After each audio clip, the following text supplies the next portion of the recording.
The oil change at two different authorized service centers can cost 162 or 132 euros. Same brand, same work, 30 euros difference. This episode breaks down why.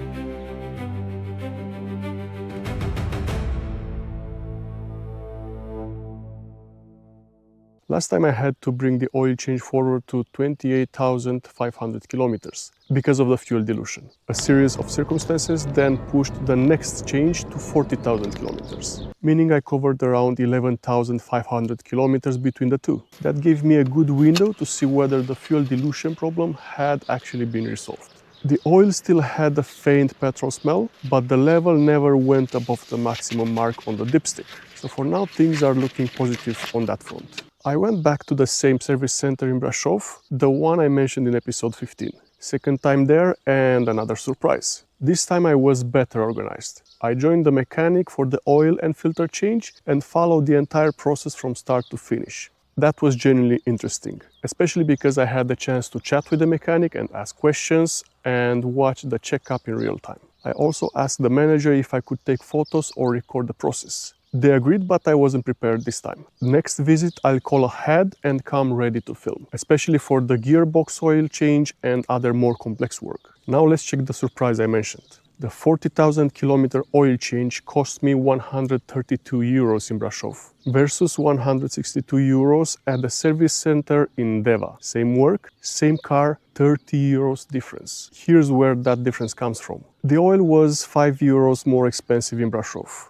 The oil filter, though, was double the price in Deva. The oil drain plug washer was a little bit more expensive in Deva, but considering the eco-tax and the grease spray in Brașov, that is pretty much the same. The biggest difference is the labor, not only because of the more expensive hourly rate, but also because the previous service center allocated 1.5 hours for the same job. In Brașov, they allocated only 1 hour. That said, I think 1 hour for an oil change is fair if you take it to the official workshop. It includes also a checkup, brake inspection and greasing the door closing system. The full time the car is in the workshop from start to finish, it's about 1 hour, reasonable. Anything beyond that specifically for the oil change would need a solid justification. Beside the oil change, I had a list of issues to report. What I actually managed to report: hunting at 53 kilometers per hour in second gear while climbing, and the EGR error still pending after the battery voltage drop from a few weeks ago. What I didn't manage to report due to a misunderstanding is the rattling noise not being fixed by the previous software update and the follow distance functionality not working as expected. I planned to report this to verbally directly to the technician, but didn't have the chance to. There was a miscommunication about the process. I was expecting to sit with the technician and go through everything together. Instead, after the oil change, I was told to wait a little bit. I went to the waiting room and after a couple of hours, I was informed the car was ready and the technician would come later with a report.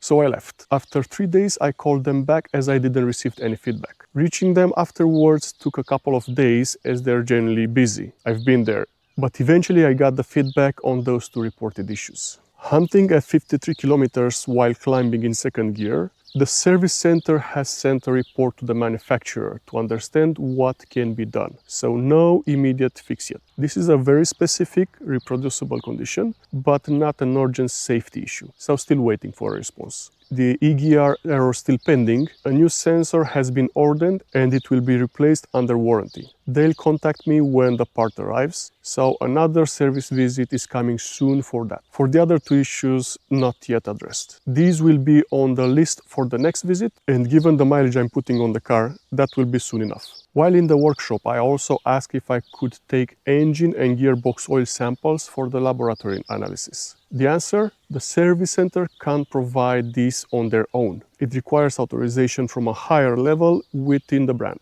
I'll try to get that authorization through the official channels. But if it doesn't come through in time for the 60,000 kilometers gearbox oil change, I might not be able to do that. That would be a shame because the transparency I found in this service center is exactly what this project needs. But brand policy may limit what's possible. I'll still look at options with an independent service center willing to collaborate on this. A word about the differences between the two service centers. And this is something I want to say clearly. Same brand, same procedures, same regulations, but different prices, different communication styles, different levels of transparency. The people make the difference. In Brașov, they invited me into the workshop.